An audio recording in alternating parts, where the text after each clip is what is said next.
Hello and welcome to smart learning. আমরা এর আগে ভারতের ভূপ্রকৃতির বেশ কিছুটা অংশ কভার করেছি। তো আজকে তার পরবর্তী অংশ আলোচনা করব। পার্বত্য অঞ্চল, উত্তরে পার্বত্য অঞ্চল, উত্তরে বৃহৎ সমভূমি অঞ্চল, মধ্যভাগের মালভূমি অঞ্চল, এই সমস্ত টপিকগুলো আমরা কভার করেছি মালভূমি অঞ্চল পর্যন্ত। এবার এরই একটা অংশ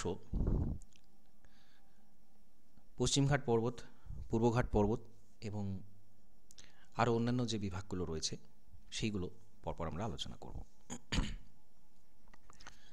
তো পশ্চিমঘাট পর্বতমালা এখানে আমরা চিত্রে দেখতে পাচ্ছি পুরোপুরি পশ্চিম উপকূল জুড়ে বিস্তৃত একটা অংশ পশ্চিম উপকূল জুড়ে কিন্তু রয়েছে। তো এই পশ্চিমঘাট পর্বতকে সহ্যাদ্রি পর্বতমালাও বলা হয়। 1600 কিলোমিটার, এই যে ভারতের এই যে পশ্চিম উপকূল প্রায় পুরোটা জুড়েই 1600 কিলোমিটার দীর্ঘ এই পশ্চিমঘাট পর্বতমালা বিস্তৃত এবং আরব সাগরের উপকূলে রয়েছে। এবং পশ্চিমঘাট পর্বতের একটা বিশেষত্ব আমরা জানি, দক্ষিণ পশ্চিম মৌসুমী বায়ুর আরব সাগরীয় শাখা পশ্চিমঘাট পর্বতে কিন্তু প্রথম বাধাপ্রাপ্ত হয়ে ভারতবর্ষের মূল ভূখণ্ডে সর্বপ্রথম কিন্তু মৌসুমী বৃষ্টিপাতটা এখানে আসে। তো যাই হোক, এই পশ্চিমঘাট পর্বতের আমরা যদি উৎপত্তিগত দিক দেখি তাহলে এটা কিন্তু একটা তির্যকচ্যুত স্তূপ পর্বত, কিছুটা তির্যকভাবে অর্থাৎ কিছুটা হেলে রয়েছে। বিন্ধ্য পর্বত বা সাতপুরা পর্বত সেটাও স্তূপ পর্বত, কিন্তু পশ্চিমঘাট পর্বত একটা তির্যকচ্যুত স্তূপ পর্বত, এটা মনে রাখবেন।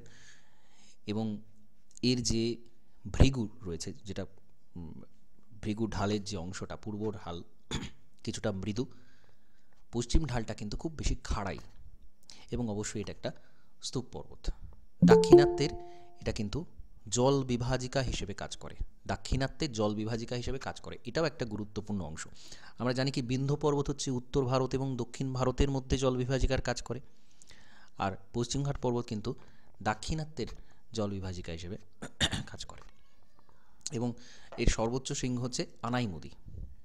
পশ্চিমঘাট পর্বত তো বটেই, সমস্ত দক্ষিণ ভারতের সবচেয়ে উঁচু যে পর্বত সেটা হচ্ছে আনাইমুদি।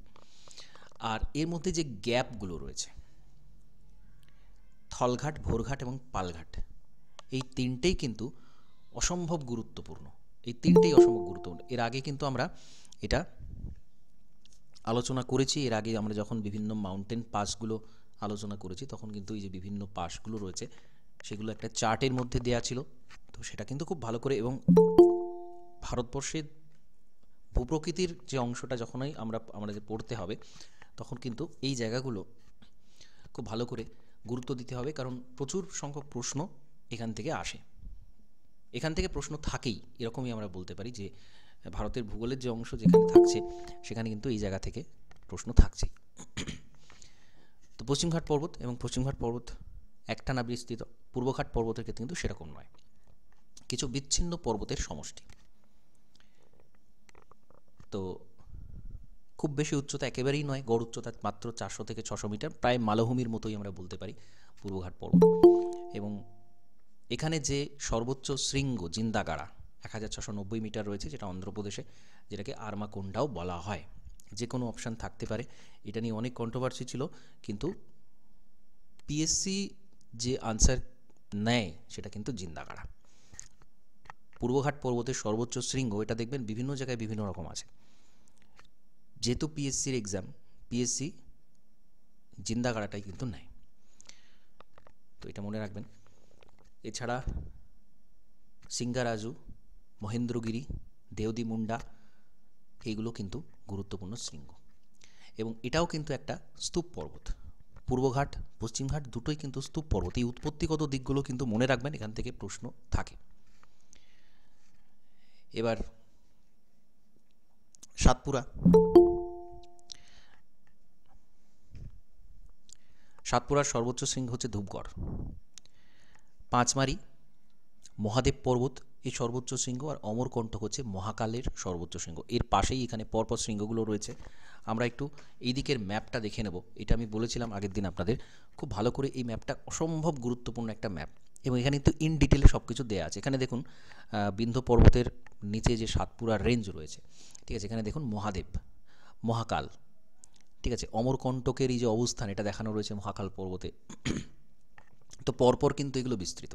তারপরে রামগড়, মিলন হিল, কাইমুর, প্রত্যেকটা গুরুত্বপূর্ণ। এখানে পরপর রয়েছে দেখুন অজন্তা, অজন্তার রেঞ্জ সাতপুরার নিচে, নির্মল, বালাঘাট, হরিশ্চন্দ্র, এইগুলো আমাদের কিন্তু পয়েন্ট আউট করে রাখতে হবে। বিভিন্ন রকমের প্রশ্ন হতে পারে, সিকোয়েন্স দেওয়া হতে পারে, কোনটা কোন দিকে রয়েছে, পূর্ব দিকে পশ্চিম দিকে, সেটা দেওয়া হতে পারে।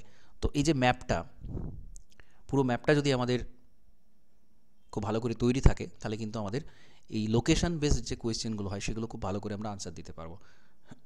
এবার আমরা জানি কি কার্ডামাম হচ্ছে ভারতের সবচেয়ে দক্ষিণে অবস্থিত পর্বত, কার্ডামাম, কার্ডামাম হিল। আনাইমুদির অবস্থানটা দেখানো আছে এখানে। যাই হোক, নীলগিরি। তো এই ম্যাপটা খুব ভালো করে দেখে নিতে হবে, তাহলে অবস্থানগুলো আমাদের কাছে খুব স্পষ্ট হয়ে যাবে। এবং নীলগিরি, নীলগিরি পর্বত গ্রন্থি একটা, যেখানে পূর্বঘাট এবং পশ্চিমঘাট মিলিত হয়েছে। এই প্রশ্নটাও বহুবার আসতে দেখা যায়। পূর্বঘাট এবং পশ্চিমঘাটের মিলনস্থল হচ্ছে নীলগিরি। সর্বোচ্চ শৃঙ্গ দোদাবেতা। এবং এখানে শোলা ফরেস্ট দেখা যায়, শোলা বাস্তুতন্ত্র এখানে দেখা যায়। নীলগিরি পর্বতটা এসেছে নীলাকুরুঞ্জি নামে একরকম ফুল থেকে, যেটা 10 থেকে 12 বছর অন্তর যে ফুলটা ফোটে, সেই ফুলটার নাম থেকে আমরা এই পর্বতের নাম দিয়েছি নীলগিরি। তো লাস্ট যেটা 2018 সালে ফুটেছিল। নীলগিরির দক্ষিণেই আনাইমালাই, পালানি এবং কার্ডামাম তিনটে রয়েছে। আমরা এইমাত্র মানচিত্রে দেখলাম পালানি, কার্ডামাম, আনাইমালাই এই পর্বতগুলো কিন্তু পরপর রয়েছে। এবং এই আনাইমালাই পর্বতেরই সর্বোচ্চ শৃঙ্গ হচ্ছে আনাইমুদি। এবার আমরা তিনটে মালভূমি, অর্থাৎ আমাদের পেনিনসুলার প্লেটো, যেটা দাক্ষিণাত্যের মালভূমি, দাক্ষিণাত্যের মালভূমির যে মূল তিনটে ভাগ, সেটা কি ছিল? মহারাষ্ট্র মালভূমি, কর্ণাটক মালভূমি এবং তেলেঙ্গানা মালভূমি। এইখানে আমরা চিত্রে স্পষ্ট দেখতে পাচ্ছি এই দাক্ষিণাত্যের মালভূমির এখানে ম্যাপটা দেয়া রয়েছে। উপরে মহারাষ্ট্র প্লেটো, মহারাষ্ট্র মধ্যে রয়েছে, দক্ষিণ দিকে ময়দান আর মালনাদ রয়েছে অর্থাৎ কর্ণাটক প্লেটো, আর পূর্ব দিকে রয়েছে তেলেঙ্গানাতে তেলেঙ্গানা প্লেটো। এই তিনটে ডিভিশন আমাদের দাক্ষিণাত্যের মালভূমির করা হয়ে থাকে। এবং কর্ণাটক প্লেটোর আবার দুটো ভাগ আছে, ময়দান এবং মালনাদ। একটু ইনফরমেশন আমাদের জানতে হবে। ক্রিটেশাস যুগে যে লাভা বেরিয়ে এসেছিল, সেখানে ব্যাসল্ট শিলায় তৈরি, আমরা একদম শুরুতে ভারতের ভূখণ্ডের যে একেবারে উৎপত্তি, জিওলজিক্যাল যে হিস্ট্রি, সেটা আমরা দেখেছি। সেখানে লেট ক্রিটেশাস, ক্রিটেশাসেরও একটু শেষের দিকে, পরের দিকে লাভা বেরিয়ে এসে বিদার অগ্নুৎপাত হয়ে এই ডেকান ট্র্যাপ বা দাক্ষিণাত্যের মালভূমিটা তৈরি হয়েছিল, সেটা আমরা জানি। ব্যাসল্ট শিলাতে তৈরি এটা, ক্ষারকীয় লাভা, ব্যাসল্ট ক্ষারকীয় শিলা। তো সেই ক্ষারকীয় লাভাটা বেরিয়ে এসে ক্রিটেশাস পিরিয়ডে, এই পিরিয়ড থেকে প্রশ্ন হয়, ক্রিটেশাস যুগে দাক্ষিণাত্যের মালভূমি তৈরি হয়েছে। এবং ফিশার অগ্নুৎপাত বা বিদার অগ্নুদ্গম, যেটা বিস্ফোরণ হয়ে নয়, ধীরে ধীরে লাভা বেরিয়ে এসে যে অগ্নুদ্গম হয়, সেই অগ্নুদ্গম হয়ে মহারাষ্ট্রের এই মালভূমি তৈরি হয়েছে। এবং এর যে একটা বিশেষত্ব, সেটা হচ্ছে ধাপ। কারণ বিভিন্ন সময়ে লাভা বেরিয়ে এসেছে এবং এক একটা সময়কার এক একটা যে চিহ্ন, সেই ধাপ হিসেবে সেই অবস্থানটা কিন্তু রয়ে গেছে, ওপর থেকে নিচে ধাপ ধাপ নেমে গেছে, যে কারণে ডেকান ট্র্যাপ বলা হয়। এবং এখানেই কৃষ্ণ মৃত্তিকা কিন্তু দেখতে পাওয়া যায়। ব্যাসল্ট শিলা থেকেই কৃষ্ণ মৃত্তিকাটা উৎপন্ন হয়েছে, সেজন্য এর কালারটা হচ্ছে কালো। কর্ণাটক মালভূমি, এখানে এটা কিন্তু গ্রানাইট এবং নিস, এই শিলা দিয়ে বেশিরভাগ এর অঞ্চলটা তৈরি।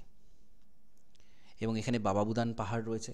কর্ণাটকের এই যে জায়গাটা, এটা কিন্তু ব্যাপকভাবে খনিজ সমৃদ্ধ জায়গা। ভারতের যে খনিজ সম্পদ রয়েছে, কর্ণাটকের এইসব জায়গাতে কিন্তু প্রচুর পরিমাণে খনিজ সম্পদ পাওয়া যায়। এবং এখানে বাবাবুদান পাহাড়ের সর্বোচ্চ অংশ হচ্ছে মুলানগিরি। এবং এই মালনাদ আর ময়দান, মালনাদ হচ্ছে কর্ণাটকে পশ্চিমঘাট পর্বতের পূর্ব পাশে রয়েছে, উত্তর পশ্চিম দক্ষিণ পূর্ব থেকে এটা রয়েছে। এখানকার পাহাড়ের চূড়াগুলো একটু গোলাকার, এটা হচ্ছে মালনাদ, একটু তরঙ্গায়িত। আর ময়দান হচ্ছে পূর্ব দিকে অবস্থিত, কিছুটা নিচু বা প্রায় সমতল আমরা বলতে পারি। মালনাদ হচ্ছে কিছুটা তরঙ্গায়িত। তেলেঙ্গানা রাজ্যের মধ্যেই রয়েছে, গ্রানাইট এবং নিশশিলায় তৈরি একটা তরঙ্গায়িত ভূমি হচ্ছে তেলেঙ্গানা। তো এইখান থেকে এই ইনফরমেশানগুলো যথেষ্ট, এগুলো আমাদের জানতে হবে।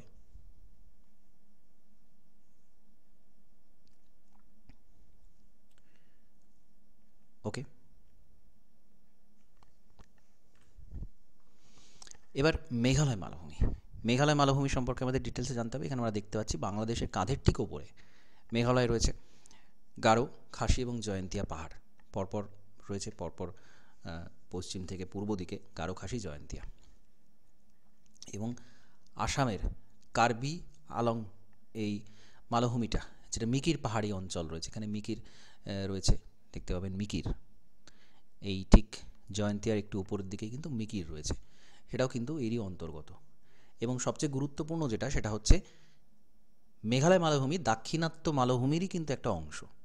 আমরা জানি ব্যবচ্ছিন্ন মালভূমির একটা ক্লাসিফিকেশন, একটা শ্রেণীবিভাগ। তো দাক্ষিণাত্য মালভূমিরই একটা সময় অংশ ছিল মেঘালয় মালভূমি।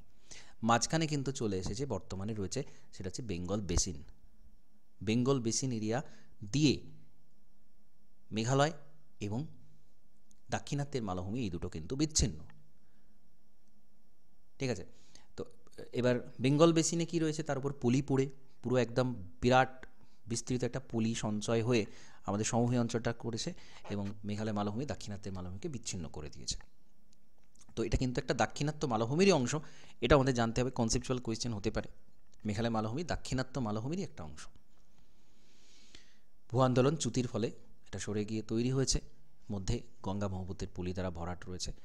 আর এখানে এই যে মোস্ট ইম্পর্টেন্ট যে জায়গাটা, গারো পাহাড়ের সর্বোচ্চ শৃঙ্গ হচ্ছে নকরেক, খাসি পাহাড়ের হচ্ছে শিলং, এবং শিলংই হচ্ছে মেঘালয় মালভূমির সর্বোচ্চ শৃঙ্গ 1961 মিটার। সবচেয়ে উঁচু যে জায়গাগুলো সেগুলো একটু মনে রাখতে হবে। 1961 মিটার হচ্ছে শিলং মালভূমির সর্বোচ্চ যে অংশ সেটা। এবার এখানে মিকির কেন্দ্র বিমুখ জল নির্গম প্রণালী, এখানে রেডিয়াল ড্রেনেজ প্যাটার্ন দেখা যায়। অনেক সময় ড্রেনেজ প্যাটার্ন থেকেও প্রশ্ন হয় কী ধরনের জল নির্গম প্রণালী দেখতে পাওয়া যায়। যেমন অমরকণ্টক শৃঙ্গ, অমরকণ্টক এটা কিন্তু একটা এরকম ধরনের কেন্দ্র বিমুখ জল নির্গম প্রণালীর একটা নিদর্শন, একটা উদাহরণ। আর শিলং মালভূমির দক্ষিণ দিকে রয়েছে চেরা মালভূমি হচ্ছে চুনাপাথরের গুহা দেখতে পাওয়া যায়। কাস্ট ল্যান্ডফর্ম কিন্তু চেরা মালভূমিতে দেখতে পাওয়া যায়, এটাও একটা এমসিকিউ তৈরি হওয়ার জায়গা। চেরা মালভূমি কোথায় রয়েছে? শিলং মালভূমির দক্ষিণে। এবং ভারতের 10টা দীর্ঘতম যে গুহা রয়েছে তার প্রথম 9টাই মেঘালয়ে রয়েছে। প্রচুর গুহা এখানে দেখতে পাওয়া যায়। কেম লিয়াক প্রা, এটা হচ্ছে ভারত তথা দক্ষিণ এশিয়ার দীর্ঘতম চুনা পাথরের গুহা, যেটা কিনা রয়েছে এই জয়ন্তিয়া পাহাড়ে। তাহলে এটা আরেকটা এমসিকিউ তৈরি হওয়ার জায়গা। ক্রেম লিয়া প্রা, এটা সবথেকে দীর্ঘতম লাইমস্টোন কেভ, দক্ষিণ এশিয়ার মধ্যে সবচেয়ে দীর্ঘতম, ভারতের তো বটেই। তাহলে এতগুলো গুরুত্বপূর্ণ ইনফরমেশান আমাদের কিন্তু এই জায়গাটা থেকে রয়েছে। বিভিন্নভাবে প্রশ্ন হতে পারে, আমি চ্যাপ্টার শেষে কী ধরনের প্রশ্ন হতে পারে সেগুলো আলোচনা করব। এবং এখানে একদম পুরোপুরি পয়েন্ট ওয়াইজ লেখা আছে, এখান থেকে অনেক প্রশ্ন কিন্তু এমসিকিউ আমরা দেখব আছে। আচ্ছা, এবার মরুভূমি অঞ্চল, অনেক ভৌগোলিক এটাকে আলাদা করে শ্রেণীবিভাগ করেছেন, অনেক ভৌগোলিক পুরো একসাথে উত্তরে বৃহৎ সমভূমির মধ্যে এটাকে ধরেছেন। যাই হোক, আমরা এটা মরুভূমি অঞ্চলটা এখানকার কী কী গুরুত্বপূর্ণ বিষয় আছে সেগুলো জানব। মরুভূমির যে ক্লাসিফিকেশন, শ্রেণীবিভাগ, সেটা আমরা এখানে চিত্রে দেখতে পাচ্ছি। আরাবল্লী পর্বত শেষ হচ্ছে, তারপরেই কিন্তু আমরা ধরে নিচ্ছি মরু অঞ্চলটা শুরু হচ্ছে ধীরে ধীরে। তো আরাবল্লীর পরেই, আরাবল্লীর ঠিক বাঁদিকে বাগার অঞ্চল দেখতে পাচ্ছি। এখানে আমরা দেখতে পাচ্ছি আরাবল্লীর ঠিক বাঁদিকে বাগার এখানে কিন্তু সেই অর্থে এটাকে মরুভূমি বলা চলে না, জাস্ট শুরু হচ্ছে। কিছুটা ঘাসে ঢাকা অঞ্চল, কৃষিকাজ কিছুটা এখানে হয়, খালের মাধ্যমে, সেচ খালের মাধ্যমে কৃষিকাজ হয়। বাগার। তারপর রয়েছে রোহি। এখানে আরাবল্লী থেকে উৎপন্ন কিছু ছোট ছোট নদী প্রবাহিত হয়, রোহি বলা হয় এই অঞ্চলটাকে। তারপর রয়েছে ক্ষুদ্র মরু। রোহি অঞ্চলের পূর্ব দিকে রয়েছে ক্ষুদ্র মরু। এই জায়গাটা থেকে ক্ষুদ্র মরু যখন থেকে শুরু হচ্ছে, সেখান থেকে আমরা বলছি যে প্রকৃত মরুভূমি, যেটা অ্যাকচুয়াল মরুভূমি, সেটা শুরু হচ্ছে, ক্ষুদ্র মরু। তারপর রয়েছে হামাদা। এটা একটা টার্ম। হামাদা মানেই হচ্ছে সেখানে পাথুরে অঞ্চল দেখতে পাওয়া যায়, বালিযুক্ত পাথুরে অঞ্চল। ক্ষুদ্র মরুর ঠিক পশ্চিম দিকে রয়েছে। আচ্ছা, এই সিকোয়েন্স থেকে প্রশ্ন হতে পারে কোনটা কার পর রয়েছে, সেটা থেকে কিন্তু প্রশ্ন হতে পারে। তাহলে বাগার, রোহি, ক্ষুদ্র মরু, তারপরে হামাদা, তারপরে হচ্ছে মরুস্থলী। মরুভূমির প্রকৃত অঞ্চল, অ্যাকচুয়াল যে মরু, যেখানে বালি আর বালি যে টার্মটা আমরা ব্যবহার করি, সেটা এই মরুস্থলীতে দেখা যায়। হামাদার শেষে পাথুরে অঞ্চল শেষ হলো, তারপরে কিন্তু মরুস্থলী শুরু হচ্ছে। তাহলে এইগুলো হচ্ছে ভারতের মরুভূমি অঞ্চলের ভূপ্রকৃতির শ্রেণীবিভাগ। ঠিক আরাবল্লীর পর থেকে পরপর কি রয়েছে সেটা মনে রাখতে হবে। টার্ম হামাদা কাকে বলে, আর টার্ম এই যে দ্রিয়ান। দ্রিয়ান হচ্ছে চলমান বালিয়াড়ি, এবং এর লোকাল নামটা হচ্ছে কি টিব্বা। টিব্বা। তারপরে হচ্ছে ধান্দ। ধান্দ কি? দুই সমান্তরাল বালিয়াড়ির মধ্যবর্তী যে নিচু অংশ, অবতল অংশ, তাকে বলা হচ্ছে ধান্দ। আর প্লায়া। প্লায়া আমরা জানি যে মরু অঞ্চলের যে লবণাক্ত হ্রদ, তাকে বলা হয় প্লায়া। এবং রাজস্থান অঞ্চলে এরকম প্রচুর প্লায়া আছে। সম্বর, ভারতের অন্তর্দেশীয় যে হ্রদ, লবণাক্ত হ্রদ, তার মধ্যে সম্বর সব থেকে বৃহত্তম। এখানে লুনি নদীর উৎপত্তিটা আমরা দেখতে পাচ্ছি, আরাবল্লী পর্বতের কাছে উৎপন্ন হয়েছে। যাই এই যে ওভারঅল ভারতের মরু অঞ্চলের মূল অংশগুলো এবং যেখান থেকে যে এমসিকিউ তৈরি হতে পারে সেগুলো বললাম। এরপর আসছে ভারতের উপকূলের সমভূমি অঞ্চল। উপকূলের সমভূমি অঞ্চল, এখানে খুব সুন্দর ক্লাসিফিকেশনটা দেখানো আছে। পূর্ব উপকূল, পশ্চিম উপকূল, তার বিভিন্ন যে অংশ। পূর্ব উপকূল এখানে আমরা দেখতে পাচ্ছি উৎকল। উৎকল মানে হচ্ছে উড়িষ্যা। জনগণ মন অধিনায়কতে আমরা পাই উৎকল ও বঙ্গ, তো সেই উৎকল মানে হচ্ছে উড়িষ্যা। উড়িষ্যার উপকূলটাকেই উৎকল উপকূল বলা হয়। তারপরে রয়েছে অন্ধ্র, অন্ধ্রপ্রদেশে অন্ধ্র উপকূল, এবং তামিলনাড়ুটাকে বলছি আমরা করমণ্ডল উপকূল। এবার এই পুরোটা অন্ধ্র উপকূল, উৎকল উপকূল, এটাকে আমরা জানি উত্তর সরকার উপকূল, আমরা একসাথে বলি উত্তর সরকার, এবং তারপরে হচ্ছে করমণ্ডল। তামিলনাড়ুর উপকূলটাকে আমরা করমণ্ডল উপকূল বলি। আর পশ্চিম দিকে গুজরাট অঞ্চলে গুজরাট উপকূল, মহারাষ্ট্র থেকে গোয়ার এই অংশটা পর্যন্ত কোঙ্কণ উপকূল, কর্ণাটকের অংশটা কর্ণাটক উপকূল, এবং কেরালার যে অংশ সেটা মালাবার উপকূল। এইগুলো শ্রেণীবিভাগ রয়েছে। এবার ভারতের উপকূলের যে মোট দৈর্ঘ্য, এটা প্রচুর প্রশ্ন হয়, ৭,৫১৭ কিলোমিটার। তো এটা থেকে কিন্তু প্রচুর প্রশ্ন আসতে দেখা যায়। আর মূল ভূখণ্ডের মধ্যে যদি দেখা যায় তাহলে ৫,৪২৩ কিলোমিটার। সমস্ত দ্বীপ যদি ধরা হয় তাহলে ২,০৯৪ কিলোমিটার সেই অংশটার। এবং এটা খুব গুরুত্বপূর্ণ বিষয় যে ভারতীয় উপকূল সমভূমির ৯টা রাজ্য, 4টে কেন্দ্রশাসিত অঞ্চল কিন্তু এখানে রয়েছে। এই পুরো উপকূল অঞ্চল জুড়ে এটা রয়েছে। এবার পশ্চিম উপকূলের কি ইনফরমেশন আমাদের মনে রাখতে হবে। কচ্ছের রণ থেকে শুরু হচ্ছে একেবারে, এবং কন্যাকুমারী পর্যন্ত বিস্তৃত পশ্চিম উপকূল। এবং এটা কিন্তু একটা অবনত সমভূমি, অর্থাৎ সাবমার্জ, অবনত উপকূল, নিমজ্জিত উপকূল যেটাকে আমরা বলি, নিমজ্জিত উপকূল এটাকে আমরা বলতে পারি।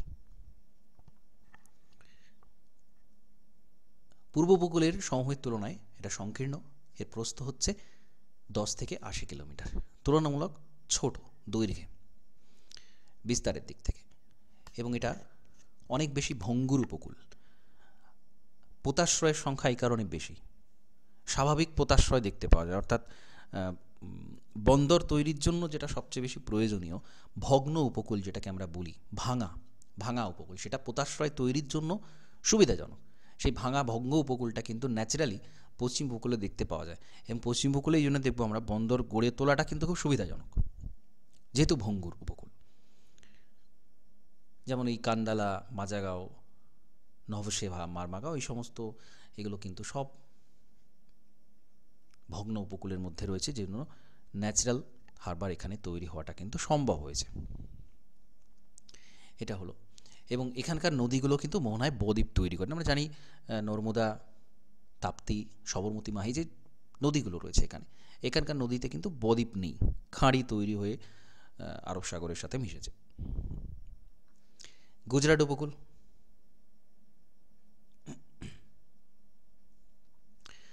বনসকাঁথাকা আর সবরকাঁথাকা এই জেলা দুটো বাদে সমস্ত গুজরাট রাজ্য এর মধ্যে রয়েছে, গুজরাট উপকূল। এবং সবরমতী, মাহি, লুনি, নর্মদায় পরপর খাম্বাত উপসাগরে কিন্তু 4টে নদী পরপর এসে পড়েছে এই উপকূলের কাছে, এই উপকূলের ওপর পড়েছে। তো এই জায়গাটা কিন্তু উর্বর সমভূমি তৈরি করেছে এই জায়গাটা। আর কচ্ছ উপদ্বীপের উত্তরে কচ্ছের রণ রয়েছে, জলাভূমি, নিম্ন জলাভূমি, তো এটাও গুরুত্বপূর্ণ।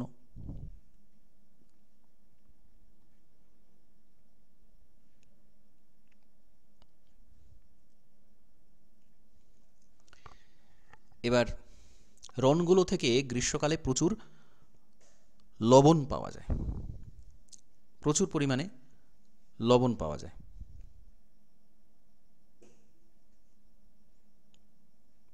লবণ উৎপন্ন হয় যথেষ্ট এখানে।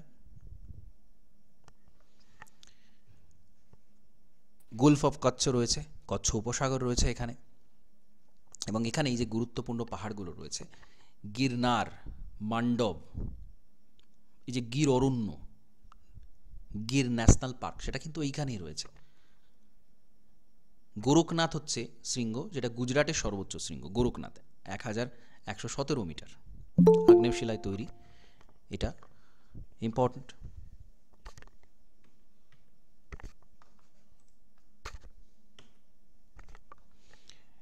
তো ইনফরমেশনগুলো কিন্তু আমাদেরকে মনে রাখতে হবে। এশিয়াটিক লায়ন পাওয়া যায় গির অরণ্য, এখানে এন্ডেমিক, এটা সারা বিশ্বের মধ্যে আর কোথাও কিন্তু এশিয়াটিক লায়ন পাওয়া যায় না, শুধুমাত্র ভারতের এই গির অরণ্যেতেই এশিয়াটিক লায়নটা পাওয়া যায়।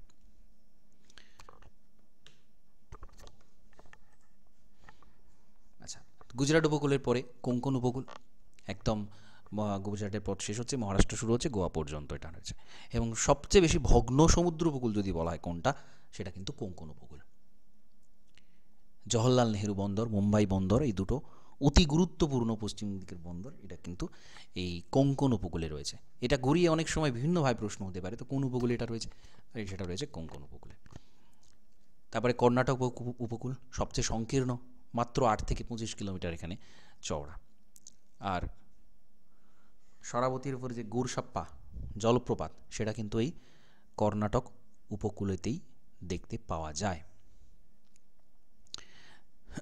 তারপরে কেরালার এখানে মালাবার উপকূল, অসংখ্য লেগুন দেখতে পাওয়া যায়, ব্যাক ওয়াটার দেখতে পাওয়া যায় আমরা জানি মালাবার অঞ্চলে, যেটাকে কয়াল বলা হয় এবং টেরি বলা হয়। টেরি, কয়াল টার্মটা কিন্তু অনেক জায়গাতে পাওয়া যায়, কিন্তু টেরি টার্মটা কিন্তু সব জায়গায় পাবেন না, এটা কিন্তু মনে রাখবেন। কয়াল বা টেরি, ব্যাক ওয়াটার যেগুলো, লেগুন যেগুলো, এই মালাবার উপকূলে অ্যাকচুয়ালি প্রচুর নিচু অংশ দেখতে পাওয়া যায়।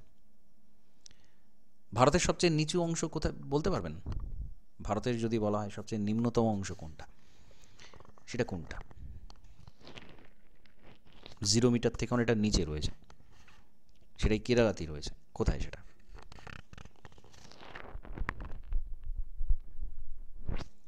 এটা হচ্ছে কুট্টনাড। কুট্টনাড, যাই হোক, এখানে কয়াল যেগুলো রয়েছে তার মধ্যে অষ্টমুদি, ভেমনাদ এগুলো গুরুত্বপূর্ণ। আর ভেমনাদ হচ্ছে ভারতের দীর্ঘতম হ্রদ, প্রায় 96 বা 97 কিলোমিটার লম্বা ভেমনাদ কয়াল, এবং এটা অবশ্যই একটা রামসার সাইট, এটা গুরুত্বপূর্ণ। আর এখানে সবচেয়ে বেশি গুরুত্বপূর্ণ হচ্ছে কি, এই মালাবার উপকূলে মোনাজাইট বালি পাওয়া যায়। মোনাজাইট বালি পাওয়া যায়। মোনাজাইট বালিতে কিন্তু এই বালিটার গুরুত্বটা কি, এখানে কিন্তু থোরিয়াম এই নিষ্কাশন করা হয় মোনাজাইট বালি। এত মোনাজাইট বালি কিন্তু পৃথিবীর আর কোনো উপকূলে পাওয়া যায় না।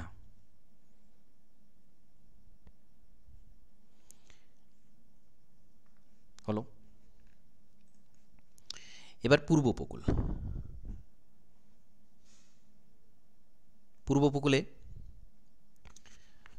কন্যাকুমারী, পশ্চিমবঙ্গ থেকে শুরু করে একদম কন্যাকুমারী পর্যন্ত বিস্তৃত, এবং পশ্চিম উপকূলের থেকে এটা অনেক বেশি প্রশস্ত।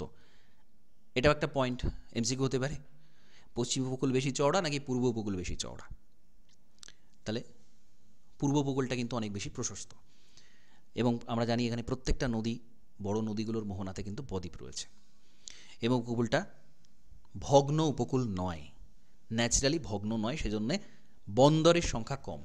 কৃত্রিম পোতাশ্রয় কিন্তু তৈরি করে নিতে হয় বন্দর তৈরি করতে গেলে।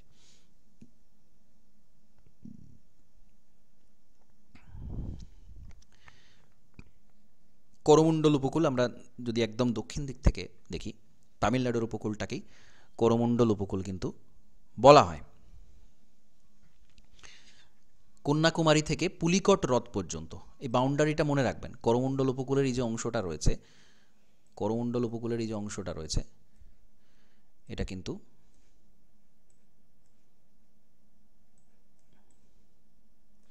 এই যে অংশটা, এটা কিন্তু এই পুলিকট লেক এই পর্যন্ত কিন্তু রয়েছে। বাউন্ডারিটা ইম্পর্টেন্ট, পুলিকট হ্রদ পর্যন্ত। এবং পুলিকট হচ্ছে কি ভারতের দ্বিতীয় বৃহত্তম লেগুন। ভারতের সবচেয়ে বড় লেগুন কোনটা?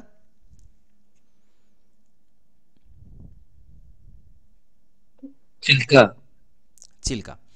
তো চিল্কার পরেই কিন্তু পুলিকট, এটাও মনে রাখবেন। আর এখানেই রয়েছে থাঞ্জাভুর ডিস্ট্রিক্ট, কাবেরীর বদ্বীপ অঞ্চল যেটা।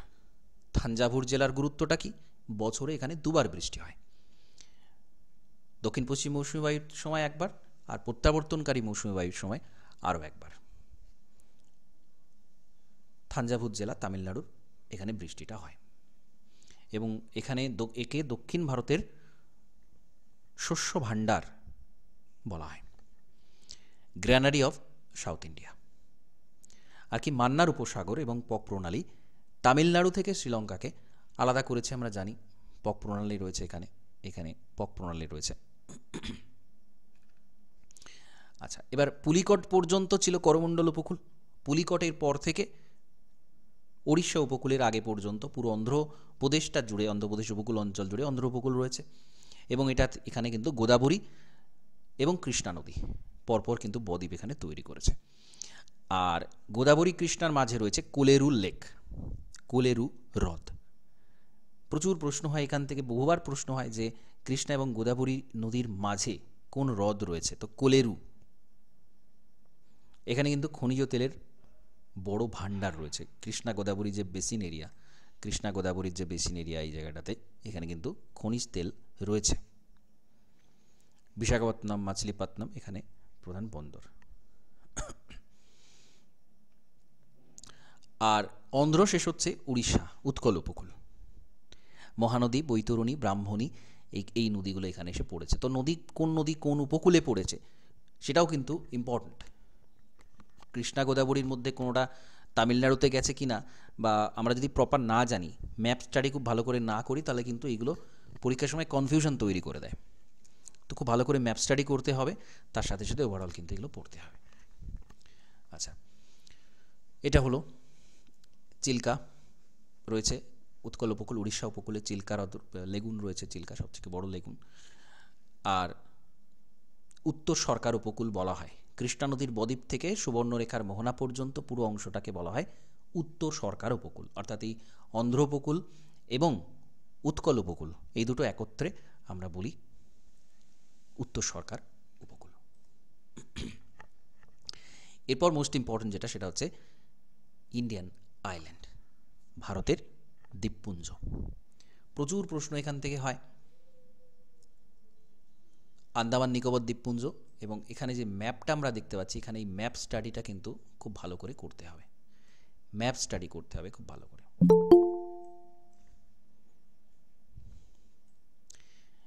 একেবারে কোকো চ্যানেল রয়েছে এখানে আন্দামানের একেবারে উত্তরে। তারপর থেকে কিন্তু আন্দামানের দ্বীপগুলো শুরু হচ্ছে, আন্দামান নিকোবরের পরপর দ্বীপগুলো শুরু হচ্ছে। একেবারে উত্তরের যে বড় অংশটা উত্তর আন্দামান, তারপরে মধ্য আন্দামান, তার নিচে দক্ষিণ আন্দামান, এবং আরও বেশ কিছুটা দূরে লিটল আন্দামান। এই চারটে মূল দ্বীপ নিয়ে আন্দামান দ্বীপ, চারটে মূল দ্বীপ রয়েছে এর মধ্যে। এবং এই আরও ইনফরমেশন এখান থেকে, অনেক প্রশ্ন এখান থেকে হয়। যেমন আন্দামান নিকোবরের সর্বোচ্চ যে অংশ স্যাডেল পিক, স্যাডেল পিক রয়েছে উত্তর আন্দামানে। পোর্ট ব্লেয়ার আন্দামান নিকোবরের রাজধানী, সেটা রয়েছে দক্ষিণ আন্দামানে। আচ্ছা, নারকুন্ডাম এবং ব্যারেন এই দুটো যে আগ্নেয় দ্বীপ, নারকুন্ডাম হচ্ছে মৃত, ব্যারেন কিন্তু সক্রিয় আগ্নেয়গিরি। এইগুলো কোন দিকে রয়েছে? আন্দামান নিকোবরে এটা কিন্তু উত্তর পূর্ব দিকে রয়েছে।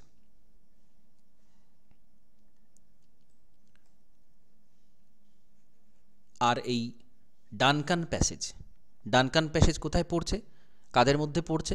দক্ষিণ আন্দামান এবং লিটল আন্দামান। দক্ষিণ আন্দামান এবং লিটল আন্দামানের মধ্যে যে জলরাশি রয়েছে সেটাকে আমরা বলছি ডানকান প্যাসেজ। আচ্ছা, তারপরের অংশ আন্দামান এবং নিকোবরের মধ্যে রয়েছে 10 ডিগ্রি চ্যানেল। আন্দামান শেষ হচ্ছে, তারপর নিকোবর শুরু হচ্ছে, এর মধ্যে রয়েছে 10 ডিগ্রি চ্যানেল। ডানকান প্যাসেজ রয়েছে দক্ষিণ আর লিটলের মধ্যে, আন্দামান এবং নিকোবরের মধ্যে, বা ঘুরিয়ে উঠতে পারে প্রশ্ন, লিটল আন্দামান আর কার নিকোবরের মধ্যে 10 ডিগ্রি চ্যানেল রয়েছে। লিটল আন্দামান আর কার নিকোবর। নিকোবর গ্রুপ অফ আইল্যান্ডের সবচেয়ে উত্তরের দ্বীপ হচ্ছে কার নিকোবর। আচ্ছা, এখানে আরেকটা চ্যানেল আছে, সেটা হচ্ছে সোমব্রেরো চ্যানেল। সোমব্রেরো চ্যানেল, কার নিকোবর শেষ হচ্ছে, তারপরে দু একটা দ্বীপ আছে, এবং দুটো যদি বলা হয় গ্রেট নিকোবর আর কার নিকোবর, এই দুটোর মধ্যে রয়েছে সোমব্রেরো চ্যানেল।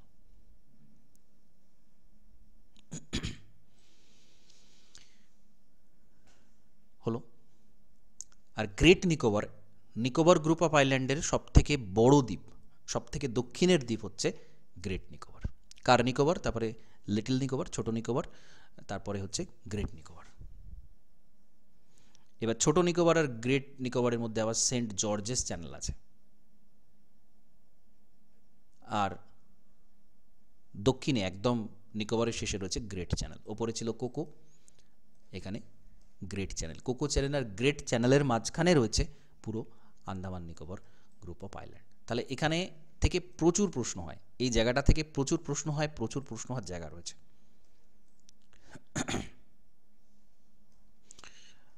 তো ম্যাপ স্টাডিটা খুব ভালো করে এখানে করতেই হবে।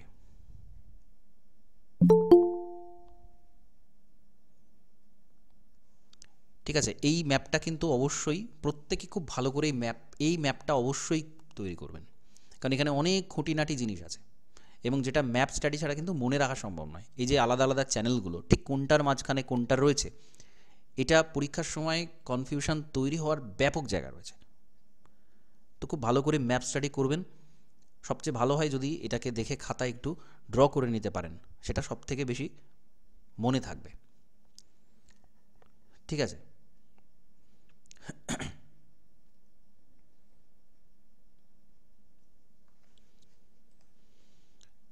নিকোবর দ্বীপপুঞ্জ যেটা আমরা পড়লাম, আচ্ছা, নিকোবরের একদম দক্ষিণতম যে বিন্দু, সেটার নাম কি বলতে পারবেন? একদম এই Great Nicobar, Indira Point. Indira Point. আর ভারতে যদি বলা হয় সব থেকে উত্তরে কোন পয়েন্ট রয়েছে? ইন্দিরা কল। ইন্দিরা কল, একদম। তো এগুলো ইম্পর্টেন্ট ইনফরমেশন। আর একটা বিষয় হচ্ছে কি, আন্দামান নিকোবরের মূল দ্বীপগুলোই হচ্ছে কিন্তু আগ্নেয় দ্বীপ, কিন্তু নিকোবর দ্বীপপুঞ্জের বেশিরভাগ রয়েছে কোরাল আইল্যান্ড। আমরা জানি কি লাক্ষাদ্বীপ হচ্ছে কোরাল আইল্যান্ড, আন্দামান নিকোবর আগ্নেয় দ্বীপ। কিন্তু নিকোবর যদি শুধু দেখা হয় তাহলে নিকোবরের বেশ কিছু দ্বীপ রয়েছে, সেটা কিন্তু প্রবাল দ্বীপ। গ্রেট নিকোবরে নিকোবরি উপজাতি, স্যাম্পেন উপজাতি বাস করে।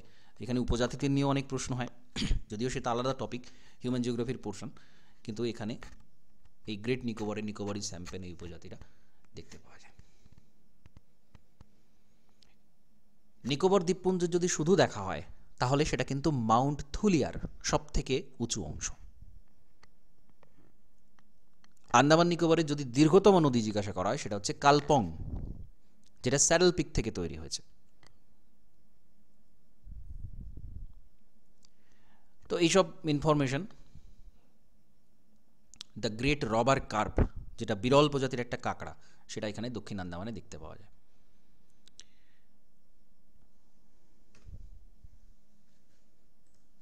এরপরে লাক্ষাদ্বীপ। এখানে আমরা দেখতে পাচ্ছি, ম্যাপে আমরা জানি লাক্ষাদ্বীপ। তো লাক্ষাদ্বীপের মোট 36টা দ্বীপ রয়েছে। কাভারাত্তি রাজধানী, পুরোটাই প্রবাল দ্বীপ। মিনিকয় হচ্ছে লাক্ষাদ্বীপের সব থেকে বড় অংশ। এখানে মিনিকয়টা আমরা দেখতে পাচ্ছি ম্যাপে, সবচেয়ে দক্ষিণ দিকে রয়েছে।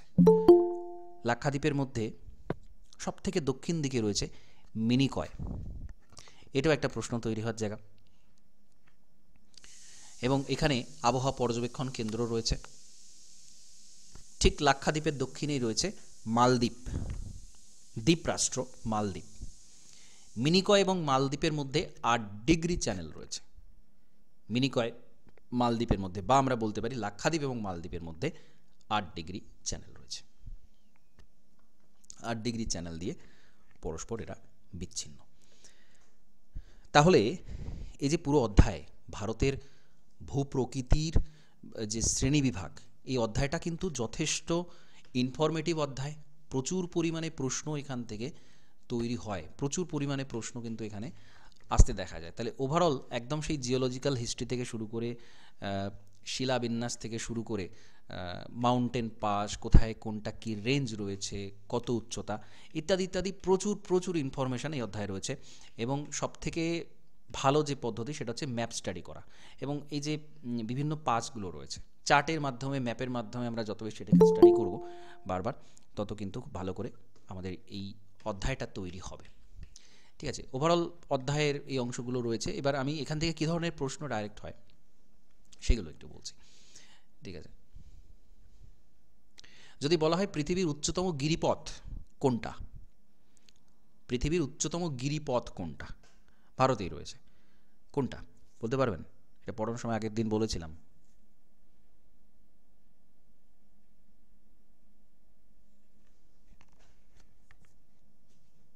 স্যার খারডুংলা। খারদুংলা। ভারতের প্রাচীনতম পর্বত, তো ইজি, আরাবল্লী। আচ্ছা, আমি কিছু গিরিপথের নাম বলছি। গিরিপথ যেটা পশ্চিমঘাট পর্বতমালার নয়, পশ্চিমঘাট পর্বত একটু আগে আলোচনা করেছি, পশ্চিমঘাট পর্বতের গিরিপথ নয় কোনটা? থলঘাট, ভোরঘাট, পালঘাট, হলদিঘাট। হলদিঘাট। হলদিঘাট। হলদিঘাট কোথাকার? হলদিঘাট। হলদিঘাট আরাবল্লীর পাশে। ঠিক, আরাবল্লীতে রয়েছে হলদিঘাট। আচ্ছা, আরেকটা প্রশ্ন, পীরপাঞ্জাল এবং ধাওলাধার এই যে রেঞ্জ দুটো রয়েছে, আচ্ছা প্রথমে জিজ্ঞাসা করি, পীরপাঞ্জাল, ধাওলাধার এই দুটো রেঞ্জ, এরা হিমালয় পর্বতের কোন অংশের মধ্যে পড়ছে? শিবালিক, হিমাচল, হিমাদ্রি, টেথিস, এর মধ্যে পীরপাঞ্জাল, ধাওলাধার, বলুন। না, হিমাদ্রি, হিমাচল, হিমাচল, হিমাচল। আচ্ছা, প্রশ্নটা হচ্ছে পীর পাঞ্জাল এবং ধাওলাধার এর মধ্যে কোন উপত্যকা পড়ছে? অপশনগুলো বলছি, কুলু, কাংড়া, স্পিতি নাকি দিয়ার? কুলু কুলু কুলু উপত্যকা। পীর পাঞ্জাল এবং ধাওলাধারের মধ্যে রয়েছে কুলু উপত্যকা।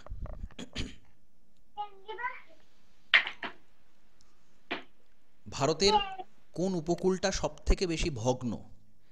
এইমাত্র আমরা করলাম। কোন উপকূল? মালাবার, করমণ্ডল, কোঙ্কন নাকি প্রত্যেকটাই? কোন উপকূলটা বেশি ভগ্ন? মালাবার, করমণ্ডল, কোঙ্কন নাকি অল অফ দেয়া? কোন কোন বেশি ভগ্ন? কোঙ্কন, ঠিক, কোঙ্কন উপকূল। জাফরান উৎপাদিত হয় কাশ্মীর বা হিমালয়? আরিয়া মৃত্তিকায়। কাশ্মীর। কাশ্মীর উপত্যকাতে। হুম আচ্ছা, প্রাচ্যের নন্দনকানন এটা কোন উপত্যকাকে বলা হয়? প্রাচ্যের নন্দনকানন কাশ্মীর ভ্যালিকে না কাশ্মীর উপত্যকা, ঠিক। কর্ণাটক মালভূমির পশ্চিম অংশ কি নামে পরিচিত? আমি একটু আগে ম্যাপ দেখিয়েছি, ম্যাপ স্টাডি করেছি, বলেছি কর্ণাটক মালভূমির পশ্চিম অংশ। মালনাদ, পাট, ময়দান, টেরিস? মালনাদ। মালনাদ। ময়দান। ময়দান পূর্ব অংশ। হ্যাঁ, ময়দান পূর্ব অংশ, মালনাদ। আন্দামানের সর্বোচ্চ শৃঙ্গ? Saddle Saddle Peak. Peak. Saddle Peak. Saddle Peak. Saddle Peak কোন দ্বীপে রয়েছে আন্দামানের? নর্থ আন্দামান। উত্তর আন্দামান। ঠিক। আচ্ছা, ধ্রিয়ান বলতে কি বোঝায়? চলমান বালিয়াড়ি, রাজস্থানের ধ্রিয়ান। চলমান বালিয়াড়ি। চলমান বালিয়াড়ি। বেশ।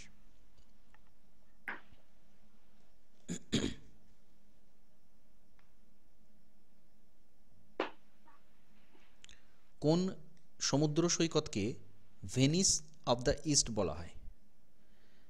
কেরালের আলাপ্পুজা, আলেপ্পি। উড়িষ্যার গোপালপুর, তামিলনাড়ুর মেরিনা নাকি গোয়ার অঞ্জনা?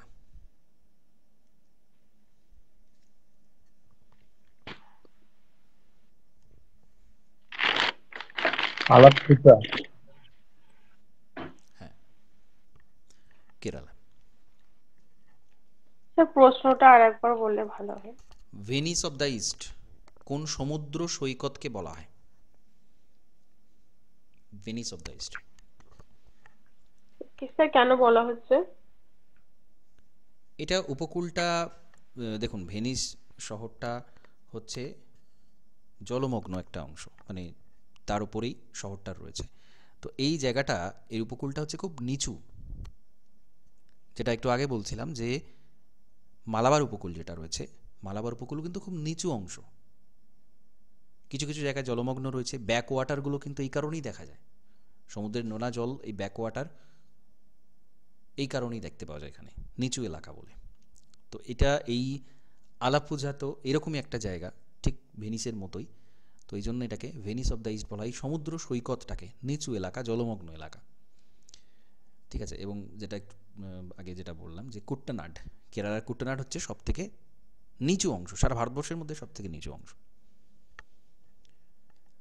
আচ্ছা, ভাবরের দক্ষিণের অংশকে কি বলা হয়? ভাবরের দক্ষিণে কি রয়েছে? ভাঙ্গার, খাদার, তরাই নাকি ভুর? তরাই। তরাই। আচ্ছা, ভুর জিনিসটা কি?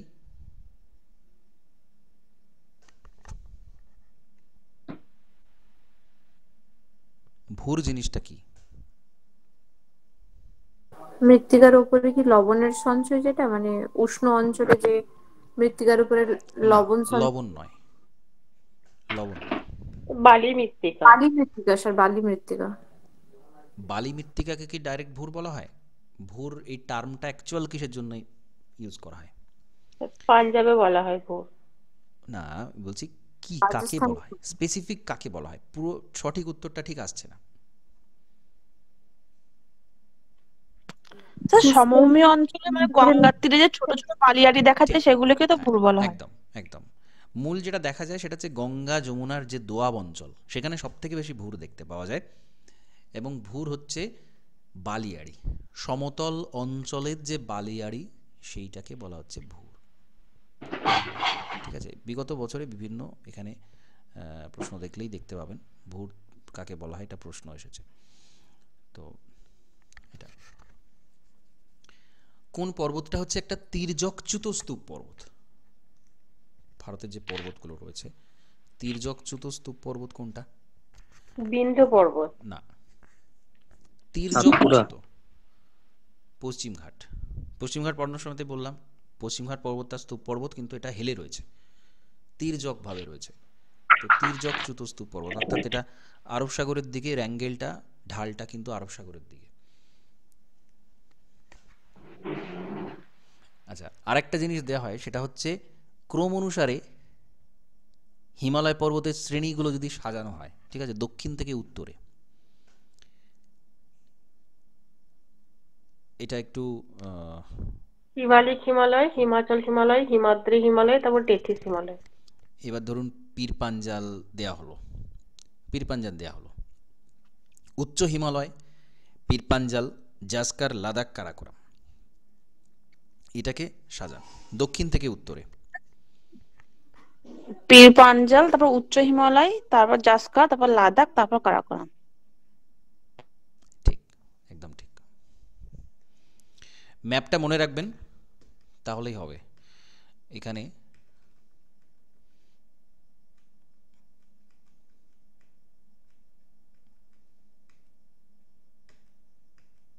এই যে ম্যাপটা, শিবালিক হিমাচলের অংশটা দেখানো আছে এখানে, শিবালিক, তারপরে এই পীর পাঞ্জাল, ধওলাধর, এগুলো সব হিমাচল, তারপরে গ্রেটার হিমালয়, উচ্চ হিমালয় রয়েছে, তারপর জাস্কার রয়েছে, তারপর লাদাখ রয়েছে।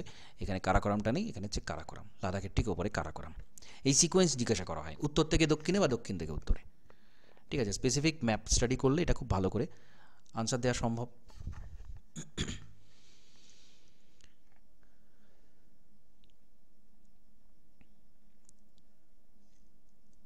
পূর্ব হিমালয়ের অংশ নয় কোনটা? কুমায়ুন, ভুটান, অরুণাচল, সিকিম, দার্জিলিং। হুমায়ুন। হুমায়ুন। কুমায়ুন কোথায় রয়েছে? কুমায়ুন হিমালয় নেপালে। কোন রাজ্যে? উত্তরাখণ্ড। উত্তরাখণ্ড, উত্তরাখণ্ড বা উত্তরাঞ্চলে দেখতে পাওয়া যায়। আচ্ছা, ভারতের কোথায় মাশরুম রক দেখতে পাওয়া যায়? মাশরুম রক, পূর্বঘাট, পশ্চিমঘাট, থর মরুভূমি, সাতপুরা। থর মরুভূমি। পূর্বঘাট। ঠিক, যেটা আমরা গৌর বলি, যেটা আমরা গৌর বলি, বায়ুর ক্ষয়কাজের ফলে যে তৈরি ভূমিরূপ গৌর, মাশরুম রক। থর ভূমিতে দেখতে পাই, স্বাভাবিক, বায়ুর কাজ এখানেই দেখতে পাওয়া যায়। জজিলা এই পাঁচটা কোন দুটো এলাকাকে সংযুক্ত করেছে? লে আর শ্রীনগর। লে আর শ্রীনগর, ঠিক। তো এরকম ধরনের প্রশ্ন জিজ্ঞাসা করা হয়, এবং আমি যেগুলো পড়ানোর সময় বললাম যে এই জায়গা থেকে এমসিকিউ তৈরি হতে পারে। স্যার হাইস্ট পার্ট কি খারডুংলা স্যার? পাস।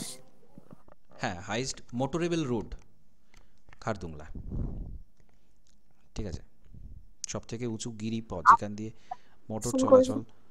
যে পাস কোনটা সব থেকে হাইয়েস্ট, তাহলে কোনটা অ্যান্সার হবে স্যার? মানে ইন্ডিয়ার মধ্যে বলছেন? হ্যাঁ স্যার, ইন্ডিয়ার মধ্যে কোন পাসটা সব থেকে মানে উঁচুতে সব আছে? থেকে উঁচু পাস যদি হাইয়েস্ট পাস বলা হয়, তাহলে সেটা হচ্ছে উমিংলা। উমিংলার যে উচ্চতা সেটা প্রায় ৬,০০০ মিটারের কাছাকাছি, পুরো ৬,০০০ নয়, মোটামুটি ৫,৮০০ এরকম, যেটা লাদাখে উমিংলা, রয়েছে, লাদাখে রয়েছে, ঠিক আছে, উমিংলা।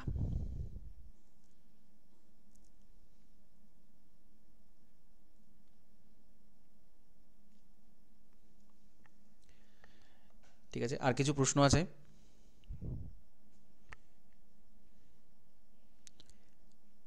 বেশ, ঠিক আছে, তাহলে আজকের ক্লাসটা এখানে কমপ্লিট করছি। নমস্কার, ধন্যবাদ।